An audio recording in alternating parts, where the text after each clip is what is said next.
sebuah presentasi yang berjudul Implementasi Aswaja dalam berbagai bidang kehidupan, yaitu bidang ekonomi, bidang sosial budaya, bidang pendidikan, dan juga bidang politik. Di sini insya Allah kami bertiga akan berpresentasi.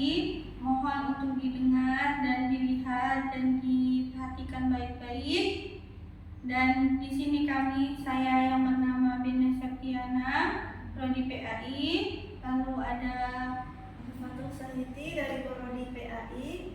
Lalu ada Studi dari Prodi PAI. Oke.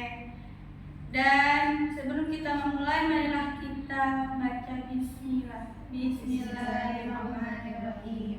Selamat menyimak.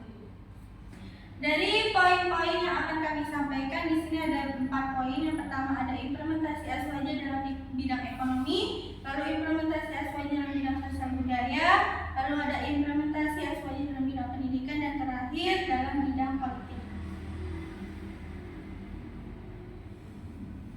Nah, yang pertama kita bahas adalah dalam bidang ekonomi. Dalam konsep aswaja tentang ekonomi, Islam menganjurkan kepada setiap umatnya untuk selalu giat dalam bekerja dimanapun berada, seperti firman Allah yang artinya, dan katakanlah kamu, maka Allah dan Rasulnya serta orang-orang mukmin akan melihat pekerjaan itu, dan kamu akan dikembalikan kepada Allah yang mengetahui akan yang gaib dan nyata, lalu diberikannya kepada kamu apa yang telah kamu kerjakan. Jadi maksudnya adalah kan di dunia ini kita harus hidup balance antara dunia dan akhirat, yaitu kita tidak hanya mengejar akhirat tetapi kita juga perlu untuk mengejar dunia. Karena kalau misalkan kita hanya mengejar akhirat, berarti kita hanya berisi tentang ibadah.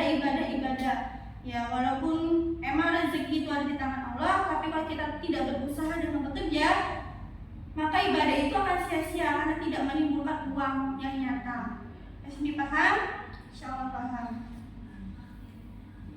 Lalu yang kedua ada bidang sosial budaya. Implementasi dari paham aswaja dalam bidang sosial dan budaya yaitu adanya beberapa tradisi yang sudah biasa dilakukan di masyarakat. Jadi agama kita itu adalah agama yang sangat mentoleransi antara agama lain dan budaya-budaya yang ada di negara kita sendiri, yaitu Indonesia. Banyak suku Dayak, suku Jawa, suku Madura, Medan, dan lain sebagainya. Tetapi dalam Indonesia ini masih hidup rukun selagi tidak melanggar syariat agama Islam. Oke, untuk presentasi yang kedua akan disampaikan oleh Kak Afifah.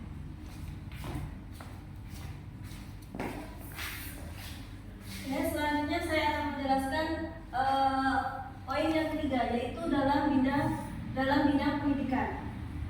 Pendidikan adalah usaha sadar dan terencana untuk mewujudkan suasana belajar dan proses pembelajaran agar peserta didik secara aktif mengembangkan potensi dirinya untuk memiliki kekuatan spiritual, keagamaan, pengendalian diri, kepribadian, kecerdasan, akhlak mulia, serta keterampilan yang diperlukan dirinya, masyarakat, bangsa, dan negara. Selanjutnya adalah dalam bidang politik. Aswaja tidak memiliki patokan yang baku tentang negara. Suatu negara diberi kebebasan untuk menentukan bentuk pemerintahannya, bisa demokrasi, kerajaan, teokrasi, ataupun bentuk yang lainnya. Aswaja hanya memberikan kriteria yang harus dipenuhi oleh suatu negara. Sepanjang persyaratan tegaknya negara tersebut dipenuhi, maka negara tersebut.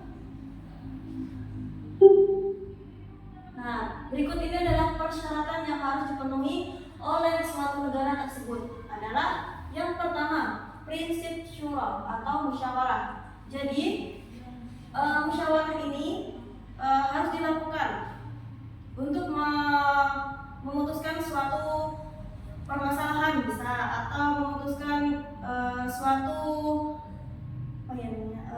keyakinan. Nah, itu bisa. Terus yang kedua adalah keadilan, atau bisa disebut al-adl. Keadilan itu artinya dalam suatu negara itu harus adil dalam memimpin, tidak boleh berat sebelah gitu. Yang ketiga ada kebebasan atau al-hurriyah. Yang keempat ada kesetaraan derajat atau al-muswah. Yang kelima ada kebebasan yang dimaksudkan sebagai suatu jaminan bagi rakyat umat agar dapat melakukan hak-hak tersebut dalam syariat dikemas dalam Al-Usul Al-Hamis. Lanjut, ada 5 prinsip pokok yang menjadi kebutuhan primer atau daruri bagi setiap insan. Yang pertama adalah hifzun nafs, yang kedua ada hifzun din, yang ketiga ada hifzun mal, yang keempat ada hifzun nas, yang terakhir ada hifzun ir.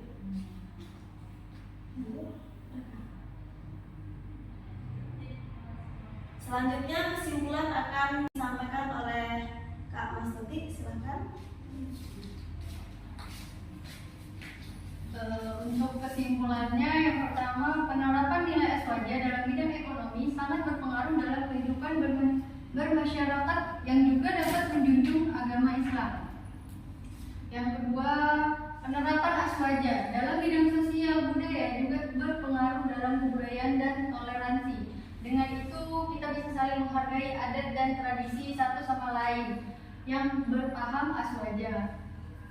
Penerapan dalam bidang pendidikan juga sangat berpengaruh dalam belajar dan mengajar di sekolah, karena ada beberapa metode pembelajaran yang dapat disesuaikan oleh seorang guru dengan anak didiknya. Yang keempat, penerapan SWJ dalam bidang politik juga sangat berpengaruh dalam berdirinya sebuah negara. Ilmu ini juga bisa sebagai pembelajaran untuk generasi-generasi bangsa yang akan datang dalam membentukkan suatu negara yang berpegang teguh pada ajaran Islam.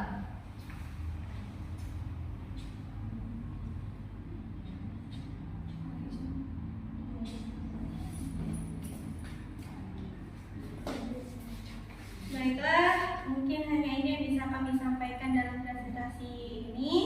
Kurang dan lebihnya kami mohon maaf. Semoga apa yang kami sampaikan bisa menjadi pembelajaran untuk kita semua. Jika ada kritik dan saran, silahkan sampaikan kepada kami. Insya Allah kami akan menerima dan memperbaiki semua kesalahan yang telah kami buat. Sekian, terima kasih. Wassalamualaikum warahmatullahi wabarakatuh.